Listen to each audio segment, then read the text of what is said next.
Okay, here it is, what I call bike grid. Similar to kit grid, but this is an entire bike. Well, not quite an entire bike. Let me take you through it. Here's the Scott frame I've had for years and years. It's been sitting in the shed just as my spare. I've had a seat already on there. The seat post is good, so it's good to go. There is a carbon repair that's been done on this. We'll go into that once I show you the build process. But a great frame that I've had sitting there as a spare, doing nothing. We'll go from the back first. Okay, what you see back here is a Surly single speed tensioner. So it just goes on there where the rear derailleur usually goes and tensions the chain. We'll go a single gear on the back.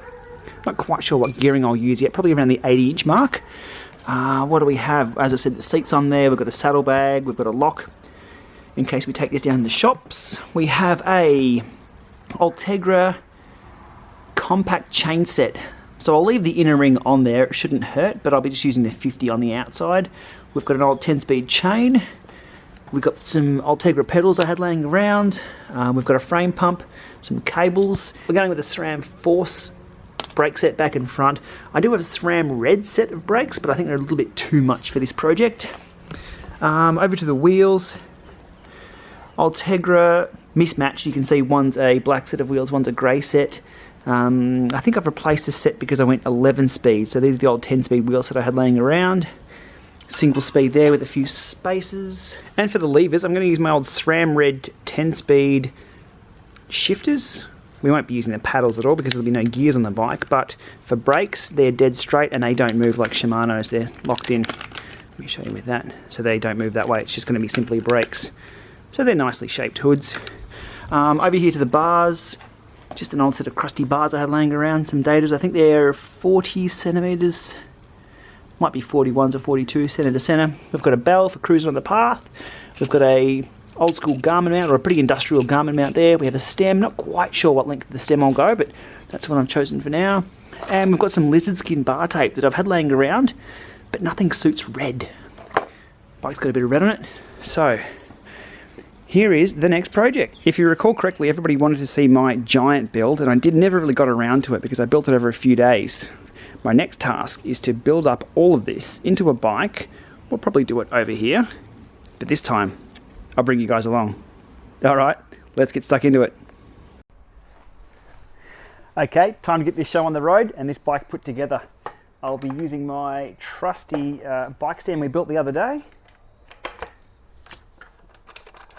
Front locked in, bottom bracket sitting down there. This build isn't entirely from scratch. There's a few things already put on the bike. So the seat post is already on, the seat's on, the bottom bracket's already in, drink cage is already there, but we're going to put a pump behind that. So there's a few things. I'll run you through what's already there on the bike and what we're going to be doing today. So let me take you through the frame first off. Scott CR1 Pro, whatever that is. I think it's a 2008 or 2009 edition. Pretty chunky on the tubing. But also pretty thin through here as well. So we're limited with our tyre options. Hopefully the tyre I'm choosing is going to fit in there. Now let me show you the history of this bike. If you can see that there, it's a carbon repair from Rowell.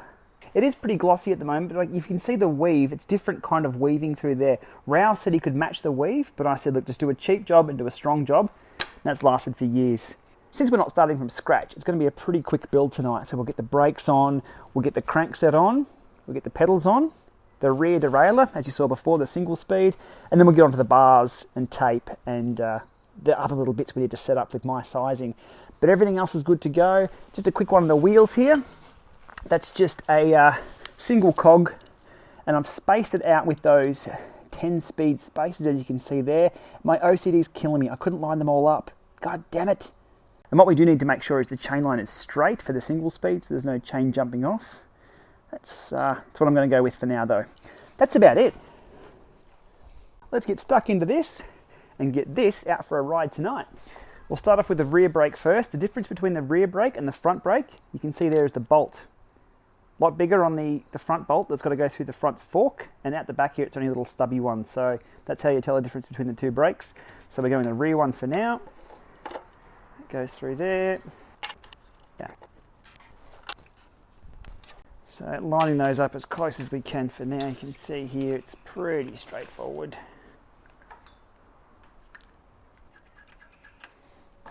Rear one's done. And And how you know it's actually going to grab a thread is you can do that through there. Now here's a trick.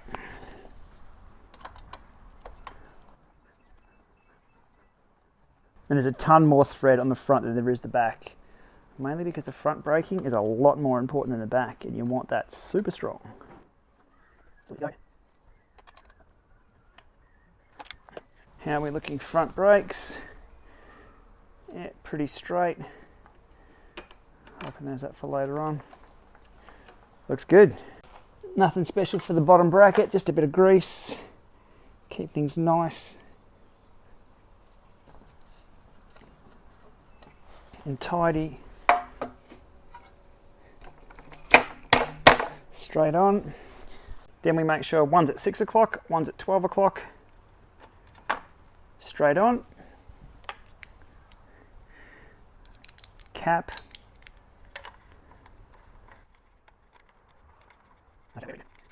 Give that a bit of heaving. Okay, it's on. A bit of a wiggle of the crankset, see if you can get it any tighter than that. There we go, a little bit left. So, here's a little safety tab. It's got a little pin on the inside, so you push that down, like so, locks that in.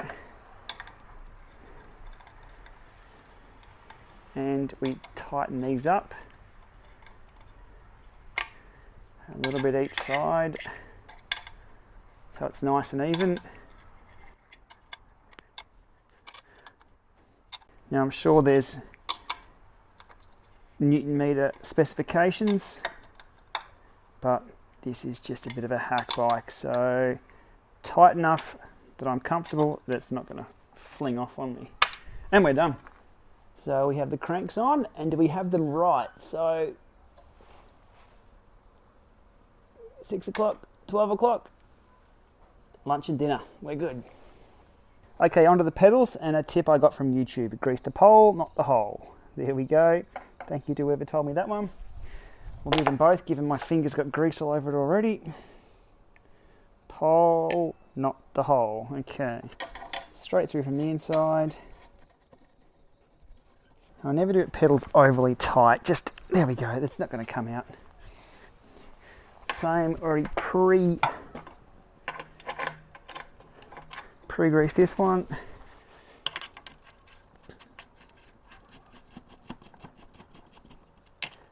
We're on a little bit tighter, there we go. Easy as that.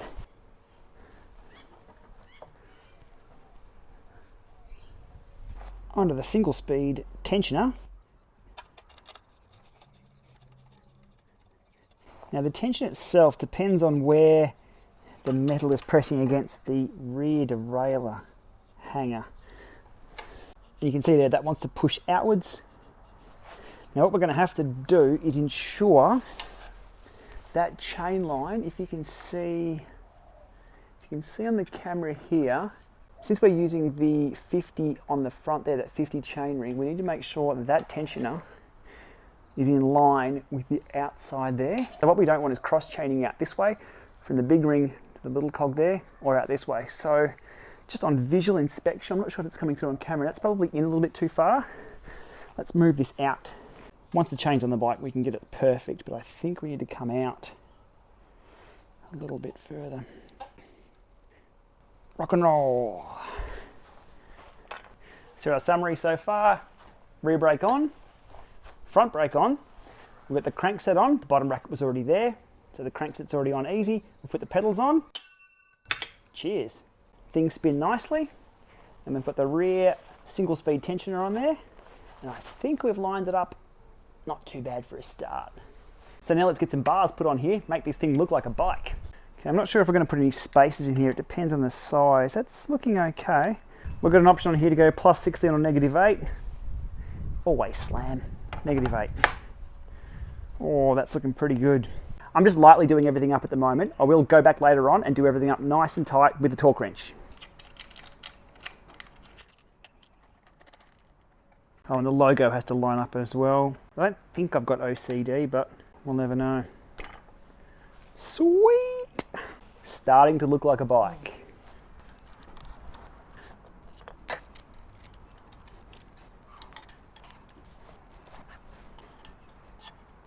One thing to remember when you're putting a faceplate on is trying to get the tension correct on all 4 points. Let me show you what I mean by that. So what we need is the gap at the top here to be similar to the gap at the bottom for the faceplate, so it comes on straight. I had someone the other day on the bike path pull over and their bars had fallen down. Is because they'd screwed that all the way in and tightened that up and hadn't worried about the bottom, and that was way out. So faceplate needs to come in straight, and doing that takes a little bit of attention. So let me see if I can get the correct tension.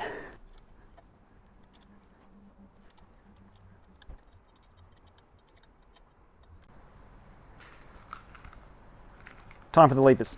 There we go, straight on. Sweet. Typically I like my bars straight across there. That's gonna get pretty close. We'll go with that for now. Same deal, we peel this back. Not something I'm familiar with. Okay, we loosen that off to open up that clamp. And on we go. Bars on, shifters on. We're starting to look like a bike. Awesome. Brake cables, because we're in Australia, we go right front. Right front, which I know is backwards, but that's just the way it is. Into there, round the front, about that much. And we're done. So we've got the massive amounts of cable here that we feed through, and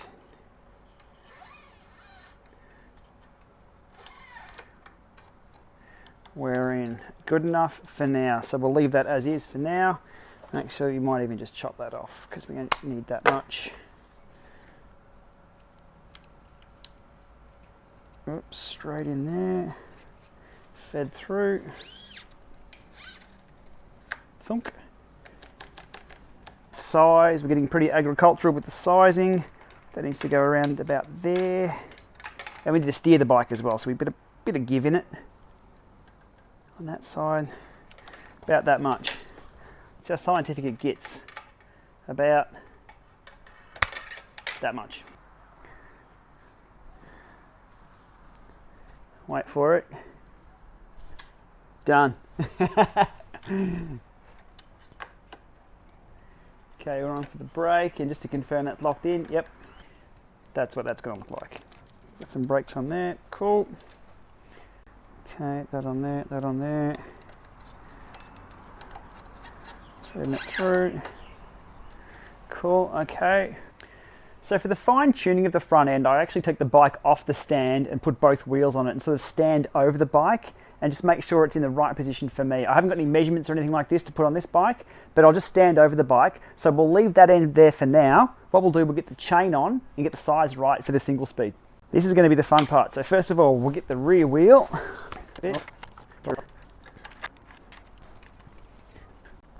Okay, how's our chain line looking? It's looking a little bit too far that way. So we haven't got those two lined up, not to worry for now. What we want to do is get this and this lined up. Doesn't matter about the direction of the chain at the moment, we'll sort that out in a sec. What we need to do though is just look at that chain line from here, out the back. How straight does that look on our drive line? Yeah, we sort of want to come over here. So there's an angle on that. It wants to be out. Let's pull out another 2 spaces. So to get that chain line straight, we're moving that cog out 2 spaces here.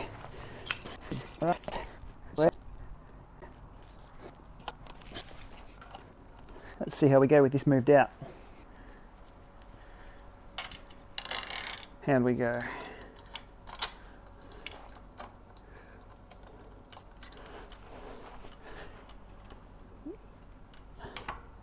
That under pressure looks a lot better for me, and I think the rear cog here almost sits in perfectly as well. Okay, I'll try and size the chain the same way we do for a road bike. Again, I'm not a mechanic, don't take my word for it. What we typically do is big cog on the back, and then we add 2 up here. So we'll rip it out about there. Okay.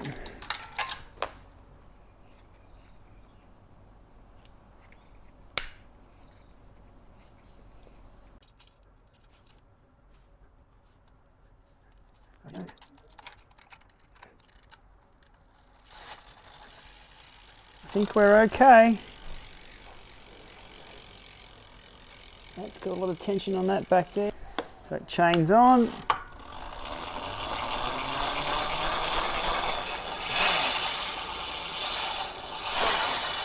So in throwing the chain back that way, it made sure it didn't throw it off or anything like that, but we're on. That looks pretty good to me. And there's quite a bit of chain tension on that it's not going to skip out. Not bad.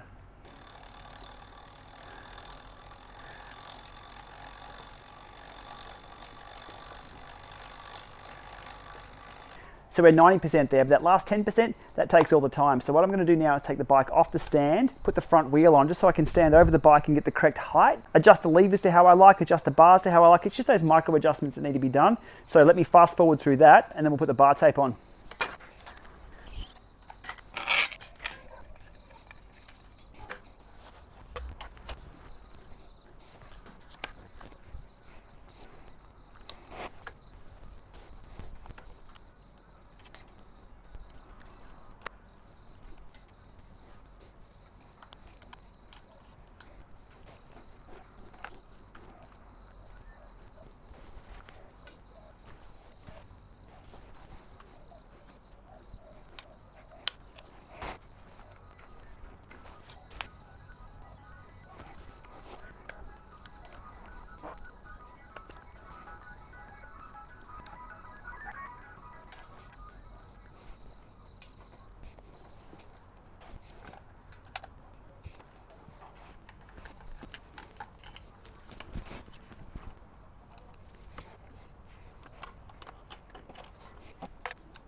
Okay, we are super close now. Let's try and put some bar tape on.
Now I had used this tape in the past, so I had less here than I do there, but it's not a showpiece. Yeah, because I didn't have enough tape on this side, I'll see what I can do with what we've got here.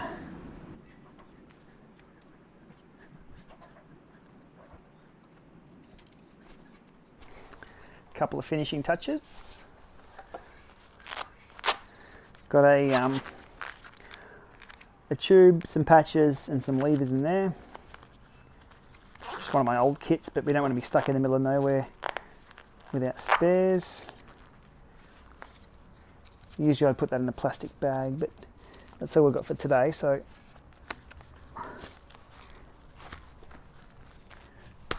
sweet.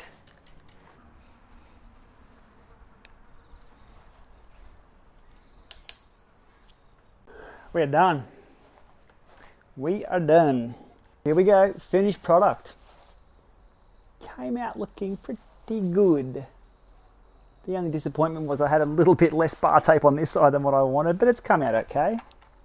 We've got a belt for the path, Garmin mount, camera mount. What else do we have? That really is about it. And, so gearing wise, we're on a 50-17 Sealy tensioner, just doing a great job. I've also gone through and tuned everything as well. So the brakes are centered there and at the back. So the final test is mad skids. So let's go out the front and take it for a roll.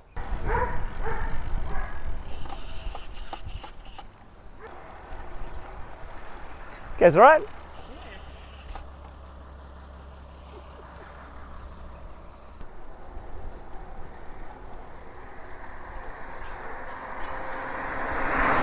Oh.